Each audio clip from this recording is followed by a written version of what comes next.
Nambari 1 ni CCM. Jamani, nambari 1. Nambari 1. Katibu wa siasa na uenezi Chama cha Mapinduzi CCM wilaya Meru mkoani Arusha, Kennedy Danford Mpumilwa ameendelea na ziara yake ya kuhamasisha vijana kufanya kazi kwa bidii pamoja na kutengeneza mahusiano mazuri baina ya chama na jamii, ambapo amewatembelea vijana wanaojihusisha na shughuli za kuosha magari katika eneo la Leganga Usariva wilaya Meru mkoani Arusha.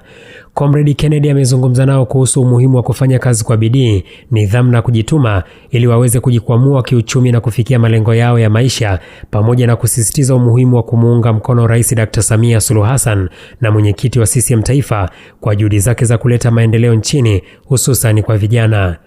Kwa upande wao, vijana hao wameeleza kufurahishwa na ujio wa katibu wa siasa na uenezi wa CCM wilaya Meru mkoani Arusha, Kennedy Danford Mpumilwa, na kueleza kufurahishwa na matokeo ya jitihada za serikali kupitia utekelezaji wa miradi mbalimbali ya maendeleo wilaya Meru mkoani Arusha. Wametaja baadhi ya mafanikio hayo kuwa ni pamoja na uboreshaji wa miundombinu ya barabara, kuimarika kwa huduma za afya, pamoja na upatikanaji wa mikopo ya 10% kwa vijana inayotolewa na halmashauri, ambayo imekuwa ni chachu ya kuwawezesha vijana na wanawake kujiajiri. Katibu mwenezi nazunguka sehemu mbalimbali kuongea na vijana wenzangu kuhusiana na hali halisi ya nchi yetu, lakini pia kuwatia moyo na kuambia kwamba nchi imekuwa salama na kazi inaendelea.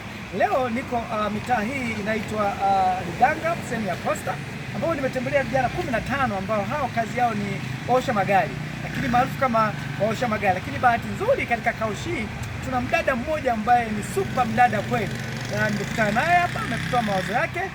Nimeona ni kitu kizuri. Kwa kifupi, wanatoa ushauri kwamba kwa kaka na vijana waliokuwa barabarani waje basi wafanye kazi. Hao wamejiajiri. Haimaanishi kwamba lazima uende serikalini kuombe ajira au sekta binafsi, unaweza kujiajiri mwenyewe. Nambari 1 ni CCM. Jamani, nambari 1. Nambari 1.